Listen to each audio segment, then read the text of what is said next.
Study IQ IAS, अब तैयारी हुई affordable. Veer Bhagat Singh. Welcome to study IQ। मेरा नाम है आदेश सिंह।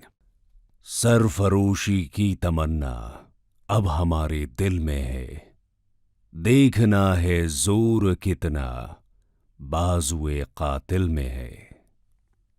दोस्तों, ये लफ्ज उस भारतीय स्वतंत्रता सेनानी के हैं जिनके साहस, बलिदान और शौर्य की गाथा आज भी देश भर में गाई जाती है। शहीद आजम कहे जाने वाले इस वीर पुरुष ने न केवल ब्रिटिश सरकार के खिलाफ हथियार उठाए, बल्कि अपनी कलम की ताकत से भी इन्होंने ब्रिटिशर्स के छक्के छोड़ा दिए। महज 23 साल की उम्र में ब्रिटिशर्स को घुटने टेकने पर मजबूर कर देने वाले और भारत माता की जय जयकार करते हुए खुशी खुशी फांसी का फंदा चूम लेने वाले वीर भगत सिंह किसी परिचय के मोहताज नहीं हैं। इन्होंने देश के बच्चे बच्चे में मातृभूमि के लिए प्रेम और बलिदान की भावना को जागृत करने का कार्य किया था। महान क्रांतिकारी भगत सिंह का अल्प जीवन काफी प्रेरणा देने वाला है और आज की कहानी में हम इन्हीं महान क्रांतिकारी भगत सिंह के जीवन के बारे में जानेंगे। तो चलिए शुरू करते हैं भगत सिंह के प्रारंभिक जीवन से। Early life of Bhagat Singh. दोस्तों, भगत सिंह का जन्म 27 सितंबर 1907 में पंजाब के लियालपुर डिस्ट्रिक्ट के बंगा नामक गांव के एक सिख परिवार में हुआ। इनके जन्म के समय इनके पिता किशन सिंह और चाचा अजीत तथा स्वर्ण सिंह कॉलोनाइजेशन बिल का विरोध करने के कारण जेल की सजा काट रहे थे। भगत सिंह का पूरा परिवार भी भारत की आजादी के संघर्ष में शामिल था, इसलिए इनका बचपन स्वतंत्रता सेनानियों के बीच गुजरा और भगत सिंह के मन में भी छोटी उम्र से ही देश की आजादी का सपना घर कर गया। भगत सिंह अपनी मां विद्यावती कौर की आंखों का तारा हुआ करते थे। इन्होंने अपनी माता से बुद्धि, कौशल, संवेदनशीलता, सहानुभूति और अंतर्ज्ञान जैसे गुण सीखे तथा अपने स्वतंत्रता सेनानी पिता से प्रेरित होते हुए इन्होंने अपने अंदर साहस, बलिदान और देशभक्ति की भावना को विकसित किया। देशभक्ति की इसी भावना की झलक हमें उनके बचपन के एक किस्से में साफ देखने को मिलती है। दरअसल नन्हे भगत सिंह ने अपने पिता को खेत में आम की गुठलियों को बोते हुए देखा। अपने पिता को ऐसा करते हुए देख भगत ने उनसे प्रश्न किया कि वो क्या कर रहे हैं। जवाब देते हुए उनके पिता ने कहा कि वो बीज बो रहे हैं जो आगे चलकर पेड़ बनेगा और उन्हें बहुत सारे आम प्रदान करेगा। अपने पिता की इन बातों को सुन भगत सिंह फौरन अपने घर गए और वहां से एक बंदूक लेकर आए और उस बंदूक को बीज की ही तरह मिट्टी में दबाने लगे। उनको ऐसा करते हुए देख जब उनके पिता ने उनसे प्रश्न किया तो भगत सिंह ने जवाब दिया कि वो बीज की तरह बंदूक बो रहे हैं जिससे खेतों में बंदूक के भी पेड़ उगेंगे और कुछ समय बाद उनके पास कई सारी बंदूकें होंगी जिसकी मदद से वो ब्रिटिशर्स के साथ आजादी की जंग लड़ सकेंगे। भगत सिंह की ऐसी मासूमियत और देशभक्ति की भावना देख उनके पिता का सीना गर्व से चौड़ा हो गया और उन्हें यकीन हो गया कि उनका बेटा भारतीय स्वतंत्रता आंदोलन में अपना महत्वपूर्ण योगदान देगा। इसके अलावा भगत सिंह बचपन से ही आक्रामक स्वभाव के थे और अनोखे खेल खेला करते थे। जब वो 5 साल के थे तो अपने साथियों को 2 अलग अलग ग्रुप में बांट देते थे और फिर आपस में एक दूसरे पर आक्रमण कर युद्ध का अभ्यास करते थे। इस तरह का युद्धाभ्यास भगत सिंह भारतीय स्वतंत्रता आंदोलन में भाग लेने के उद्देश्य से किया करते थे। भगत सिंह के हर काम में उनके वीर, धीर और निर्भीक होने का प्रमाण मिलता है। ये बचपन से ही हर किसी को अपनी तरफ आकर्षित कर लेते थे। जब इनकी शिक्षा दीक्षा की बारी आई तब इन्होंने लाहौर के ब्रिटिश हुकूमत के स्कूल में दाखिला लेने से साफ मना कर दिया और अपना एडमिशन दयानंद एंग्लो वैदिक स्कूल में कराया। भगत सिंह पढ़ने में काफी होशियार और तेज हुआ करते थे। इन्होंने अपनी कोर्स बुक्स के अलावा देश विदेश की कई मशहूर किताबों को अध्ययन भी किया। इनकी रुचि खासकर सोशल, पॉलिटिकल और इकोनॉमिक रिफॉर्म्स पर आधारित किताबों के प्रति हुआ करती थी। इनके अध्ययन से छोटी उम्र में ही भगत सिंह को देश विदेश के सोशो पॉलिटिकल सिनेरियो का ज्ञान हो चुका था। दोस्तों, भगत सिंह के जीवन में एक नया अध्याय तब शुरू हुआ जब 13 अप्रैल 1919 को जलियांवाला बाग हत्याकांड हुआ। इस भयानक त्रासदी से 12 वर्षीय भगत सिंह इतने आहत हुए कि वे अगले ही दिन पैदल अमृतसर की ओर चल पड़े। जलियांवाला बाग पहुंचते ही उन्होंने चारों ओर खून से लथपथ लाशों का भयानक मंजर देखा। इससे उनके अंदर ब्रिटिशर्स के खिलाफ अत्यंत क्रोध और बदले की भावना उत्पन्न हुई। उन्होंने एक बॉटल में खून से सनी हुई मिट्टी को भरा और वापस लाहौर आ गए। यहां आने के बाद उन्होंने ब्रिटिशर्स को भारत से मार भगाने का प्रण लिया। वहीं शुरू के दिनों में भगत सिंह महात्मा गांधी के एक बड़े प्रशंसक के रूप में जाने जाते थे। उन्हें यह पूर्ण विश्वास था कि गांधी जी अपने अथक प्रयासों से देश को आजाद करवा लेंगे। इसलिए जब महात्मा गांधी ने नॉन कोऑपरेशन मूवमेंट लॉन्च किया तो सभी देशवासियों की तरह भगत सिंह ने भी इस आंदोलन में बढ़ चढ़कर हिस्सा लिया। भगत सिंह खुलेआम अंग्रेजों को ललकारा करते थे और गांधी जी के कहने पर ब्रिटिश सरकार द्वारा छापी गई किताबों को जलाया करते थे। देश भर में नॉन कोऑपरेशन मूवमेंट को फुल सपोर्ट मिल रहा था और सबको ये आशा थी कि जल्द ही ब्रिटिशर्स भारत छोड़कर चले जाएंगे। परंतु जब चौरी चौरा कांड के कारण महात्मा गांधी ने इस आंदोलन को वापस ले लिया, तब भगत सिंह इस फैसले से काफी निराश हुए और इसी के बाद उन्होंने क्रांतिकारी मार्ग चुना। उन्हें इस बात का एहसास हो चुका था कि नॉन वायलेंस या पीसफुल टैक्टिक से भारत कभी भी स्वतंत्र नहीं हो सकता। और यहीं से शुरू होती है भगत सिंह के साहस और बलिदान की कहानी। तो आइए अब एक नजर उनकी क्रांतिकारी गतिविधियों पर भी डाल लेते हैं। Revolutionary activities of Bhagat Singh. दोस्तों, अपने कॉलेज के दिनों में ही भगत सिंह की मुलाकात सुखदेव, भगवती चरण समेत अन्य कई क्रांतिकारियों से हुई और इनकी सबसे गहरी दोस्ती सुखदेव के साथ हुई। उस समय आजादी की लड़ाई अपने चरम सीमा पर थी। आपको बता दें कि यह वो दौर था जब अंग्रेज शासकों का भारतीयों के खिलाफ अत्याचार बढ़ रहा था। ये सब देखकर भगत सिंह ने अपनी पढ़ाई छोड़ दी और खुद को स्वतंत्रता संग्राम में पूरी तरह समर्पित कर दिया। इसी दौरान इनके घर पर इनकी शादी की बातें भी शुरू होने लगी थी, परंतु भगत सिंह ने शादी के प्रस्ताव को यह कहते हुए ठुकरा दिया, यदि मैं भारत की आजादी से पहले विवाह करूंगा तो मौत ही मेरी दुल्हन होगी। शहीद आजम के इस फैसले से उनके माता पिता काफी आहत हुए, परंतु वे भगत सिंह के देश प्रेम के आगे बेबस थे। ये फैसला लेने के बाद भगत सिंह कानपुर की ओर चल पड़े। देश की आजादी के लिए भगत सिंह सभी युवाओं को जागरूक करना चाहते थे, लेकिन हर युवा तक ये संदेश पहुंचाने के लिए उन्हें किसी माध्यम की जरूरत थी। इसके लिए भगत सिंह ने ईयर 1926 के अराउंड लाहौर में कीर्ति किसान पार्टी ज्वाइन कर ली और इसी पार्टी द्वारा प्रकाशित मैगजीन कीर्ति के लिए काम करने लगे। शुरुआत में भगत सिंह ने ब्रिटिशर्स के खिलाफ आक्रामक लेख लिखे और पैम्फलेट छपवाए और ज्यादा से ज्यादा लोगों को ब्रिटिशर्स के खिलाफ बगावत करने के लिए इकट्ठा करना शुरू किया। इसी दौरान भगत सिंह ने खुद की एक पार्टी का भी गठन किया। इसका नाम उन्होंने नौजवान भारत सभा रखा। इस पार्टी का उद्देश्य था वर्कर्स और युवा किसानों को इकट्ठा कर ब्रिटिशर्स के खिलाफ जंग छेड़ना। भगत सिंह का ऐसा करना ब्रिटिशर्स को रास नहीं आ रहा था और 1927 में ब्रिटिश पुलिस ने उन्हें हिरासत में ले लिया। कोर्ट में इनकी पेशी की गई और 60,000 रुपए देकर भगत सिंह के पिता ने उनकी जमानत कराई, परंतु इसके बावजूद भगत सिंह ने ब्रिटिशर्स के विरुद्ध आक्रामक लेख लिखने बंद नहीं किए। इसके बाद 1927 में काकोरी कांड को अंजाम देने वाले हिंदुस्तान रिपब्लिकन एसोसिएशन के कुछ क्रांतिकारियों को ब्रिटिशर्स द्वारा सजा सुनाई गई, जिसके तहत रामप्रसाद बिस्मिल समेत 4 लोगों को फांसी और 16 लोगों को आजीवन कारावास की सजा दी गई। इस पूरी घटना के बाद हिंदुस्तान रिपब्लिकन एसोसिएशन की नींव डगमगा गई। ऐसे में जरूरत थी फिर से इस पार्टी का नवनिर्माण करने की। इसी संदर्भ में भगत सिंह ने हिंदुस्तान रिपब्लिकन एसोसिएशन के प्रमुख चंद्रशेखर आजाद से मुलाकात की और दोनों ने मिलकर नौजवान भारत सभा और हिंदुस्तान रिपब्लिकन एसोसिएशन को मर्ज करने की योजना बनाई।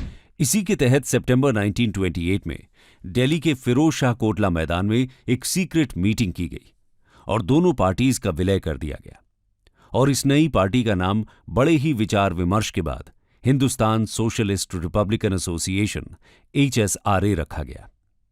इसी दौरान साइमन कमीशन का भारत में आगमन हुआ और पूरे देश में इसका विरोध किया गया। लाहौर में ऐसे ही एक विरोध प्रदर्शन को लाला लाजपत राय लीड कर रहे थे। ये लोग साइमन गो बैक के नारे लगाते हुए आगे बढ़ ही रहे थे कि पुलिस ने लाठीचार्ज शुरू कर दिया। इस दौरान लाला लाजपत राय के सर पर लाठी पड़ने से वो गंभीर रूप से घायल हुए और हॉस्पिटल में उन्होंने ये कहते हुए दम तोड़ा कि उनकी मृत्यु ही ब्रिटिशर्स के ताबूत पर आखिरी कील साबित होगी। अपने गुरु लाला लाजपत राय और अन्य पार्टी मेंबर्स की मृत्यु के कारण भगत सिंह का गुस्सा 7वें आसमान पर था और वो किसी भी तरह ब्रिटिशर्स से बदला लेना चाहते थे। इसके लिए उन्होंने चंद्रशेखर आजाद, राजगुरु और कुछ अन्य क्रांतिकारियों के साथ जेम्स स्कॉट की हत्या करने की एक गुप्त योजना बनाई। बता दें कि जेम्स स्कॉट ने ही प्रदर्शनकारियों पर लाठीचार्ज का आदेश दिया था। योजना के मुताबिक जेम्स स्कॉट जिस पुलिस थाने में तैनात था, उसके पास ही भगत सिंह और उनके साथी छुप गए और स्कॉट के थाने से बाहर निकलने का इंतजार करने लगे। और जैसे ही उन्होंने एक पुलिसमैन को थाने से बाहर आते हुए देखा, उन्होंने उस पर गोलियों की बरसात कर दी और वहां से भाग खड़े हुए। परंतु इस पूरे हत्याकांड में एक बहुत बड़ी गलती हो गई थी। दरअसल उनके साथ जयगोपाल स्कॉट की सही पहचान नहीं कर पाए और उन्होंने स्कॉट की जगह लाहौर के deputy superintendent of police James Saunders की हत्या कर दी। सॉन्डर्स की हत्या की खबर पूरे भारत में आग की तरह फैल चुकी थी, जिसके बाद ब्रिटिश सरकार ने भगत सिंह और उनके साथियों को ढूंढने के लिए चारों तरफ जाल बिछा दिया था। हर जगह की पुलिस केवल उन्हें ही ढूंढने में जुट चुकी थी और यह भगत सिंह और उनके साथियों के लिए सबसे बड़ी समस्या थी। इसके लिए भी एक योजना बनाई गई। भगत सिंह ने खुद को बचाने के लिए अपने बाल और दाढ़ी कटवा दी। एक सिख होते हुए भी ऐसा करना भगत सिंह के असीम देश प्रेम को दर्शाता है। इसके बाद भगत सिंह और राजगुरु ने स्वतंत्रता सेनानी दुर्गा भाभी से मदद मांगी। भगत सिंह एक जेंटलमैन के रूप में अंग्रेजी पोशाक और हैट लगाकर तैयार हुए। दुर्गा भाभी उनकी पत्नी बनी तथा राजगुरु एक नौकर के रूप में रेडी हुए। ये तीनों अपना भेष बदलकर लाहौर स्टेशन से कलकत्ता की ओर रवाना हुए। 1 साल तक ब्रिटिश पुलिस सरदार भगत सिंह को अरेस्ट करने में नाकामयाब रहती है, पर फिर 1929 में भगत सिंह अरेस्ट हो जाते हैं और ये गिरफ्तारी भी ब्रिटिश पुलिस की कोई सफलता नहीं होती। भगत सिंह ने तो खुद ही अपने को अरेस्ट करा लिया था। हुआ यह था कि 1929 में सेंट्रल असेंबली में 2 बिल्स पास किए जा रहे थे, ट्रेड डिस्प्यूट्स बिल और public safety bill. Trade disputes bill जहां वर्कर्स के राइट्स के अगेंस्ट था, वहीं पब्लिक सेफ्टी बिल इंडिया में सोशलिस्ट और कम्युनिस्ट की एक्टिविटीज पर लगाम लगाने के लिए लाया जा रहा था। इंडियन नेशनलिस्ट लीडर्स के विरोध के बाद भी ब्रिटिश गवर्नमेंट इन बिल्स को पास करने जा रही थी और इसीलिए भगत सिंह ने चंद्रशेखर आजाद, राजगुरु, बटुकेश्वर दत्त और सुखदेव के साथ मिलकर दिल्ली सेंट्रल असेंबली में बॉम्ब ब्लास्ट करने की योजना बनाई। परंतु इस पूरी प्रक्रिया में भगत सिंह किसी भी प्रकार का खून खराबा नहीं चाहते थे। वो केवल ब्रिटिश सरकार का ध्यान जनता की मांगों की ओर आकर्षित करना चाहते थे। इसी वजह से उन्होंने लो इंटेंसिटी बॉम्ब ब्लास्ट करने का निर्णय लिया। ये बॉम्ब किसी को मारने के लिए नहीं था, बल्कि भगत सिंह के ही शब्दों में कहें तो भैरों को सुनाने के लिए था।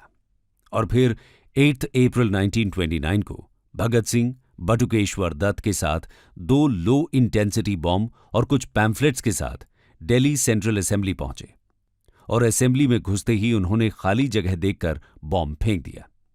बॉम्ब काफी जोरों से फटा और पूरा असेंबली हॉल धुएं से भर गया।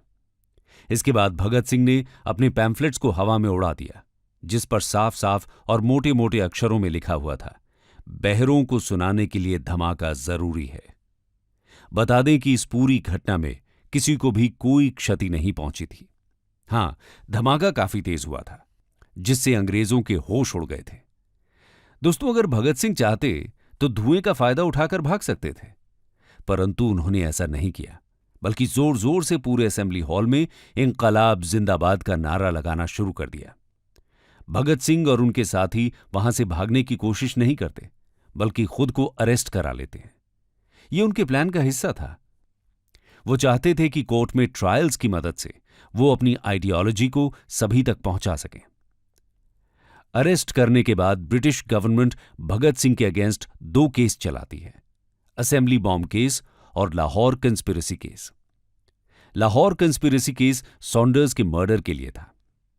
आइए अब जानते हैं कि गिरफ्तारी के बाद वीर भगत सिंह के साथ क्या क्या हुआ। Last moments of Bhagat Singh. दोस्तों, भगत सिंह ने जेल में भी अंग्रेजों के खिलाफ संघर्ष जारी रखा। उन्होंने जेल में अंग्रेजी कैदियों और भारतीय कैदियों के बीच होने वाले भेदभाव और उनके साथ हो रहे बुरे व्यवहार के खिलाफ आवाज उठाई। इसके साथ ही उन्होंने जेल में पॉलिटिकल प्रिजनर्स के लिए उचित सुविधाएं देने की मांग की थी। इसके लिए भगत सिंह और उनके साथियों ने जेल में 64 दिन की भूख हड़ताल कर दी। इस हड़ताल से अंग्रेजी अफसर घबराने लगे, क्योंकि इतने लंबे समय तक जल और अन्न का त्याग करते हुए भी भगत सिंह का जोश, उत्साह और देश प्रेम बरकरार था। भगत सिंह जेल में रहकर भी आजाद था। उन्होंने अपनी तमाम क्रांतिकारी गतिविधियों से जेल में रहते हुए भी ब्रिटिश पुलिस के नाक में दम कर रखा था। उन्होंने जेल के अंदर कैदियों को एकजुट कर आंदोलन तो किया ही, साथ ही जेल के बाहर अपने साथी युवाओं को जागृत करने के लिए लेख भी लिखे। इन लेखों के माध्यम से वे युवाओं को भारतीय स्वतंत्रता संग्राम में हिस्सा लेने के लिए प्रेरित करते थे। जेल में रहकर भगत सिंह ने दोबारा किताबें पढ़ना भी शुरू किया और 2 साल में उन्होंने कम से कम 300 किताबें पढ़ डाली। इस बीच 7 अक्टूबर 1930 को सॉन्डर्स मर्डर केस के तहत भगत सिंह, सुखदेव तथा राजगुरु को फांसी की सजा सुनाई गई और 24 मार्च 1931 को इन्हें फांसी देने का निर्णय लिया गया। ब्रिटिश सरकार के इस निर्णय से पूरे भारत में शोक की लहर दौड़ गई और भारत के कोने कोने में भगत सिंह की रिहाई के लिए लोग प्रदर्शन करने लगे। बात अगर भगत सिंह की करें तो उन्हें फांसी की सजा का कोई डर नहीं था। उनके चेहरे की मुस्कान और हृदय का देश प्रेम अभी भी बरकरार था, बल्कि अब वो और भी ज्यादा जोशीले हो चुके थे। देशभक्ति की उनकी भावना और भी बढ़ चुकी थी। वो खुशी खुशी अपने प्राण देश की आजादी के लिए भारत माता के आंचल में न्यौछावर करने के लिए तैयार थे। परंतु भारतीयों को इनकी फांसी की सजा मंजूर नहीं थी। देश भर में हाहाकार मच चुका था। जैसे जैसे 24 तारीख नजदीक आ रही थी, लोगों का प्रदर्शन एक भयंकर त्रासदी का रूप धारण करने लगा था। जगह जगह दंगे होने लगे। ब्रिटिशर्स को यह डर था कि कहीं भारत में इतना बवाल ना हो जाए कि उन्हें अपना यह फैसला वापस लेना पड़े, और इसलिए ब्रिटिश सरकार ने आनन फानन में भगत सिंह को फांसी पर लटकाने का निर्णय 24 की जगह 23 मार्च को कर दिया। दोस्तों, फांसी के कुछ दिनों पहले जब जेल अधिकारियों ने भगत सिंह से उनकी आखिरी इच्छा पूछी तो उन्होंने लेनिन की ऑटोबायोग्राफी पढ़ने की इच्छा जाहिर की।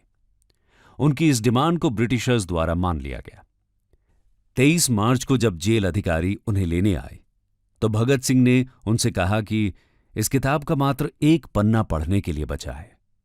एक क्रांतिकारी अभी दूसरे क्रांतिकारी से भेंट कर रहा है, मुझे ये पन्ना पढ़ लेने दें।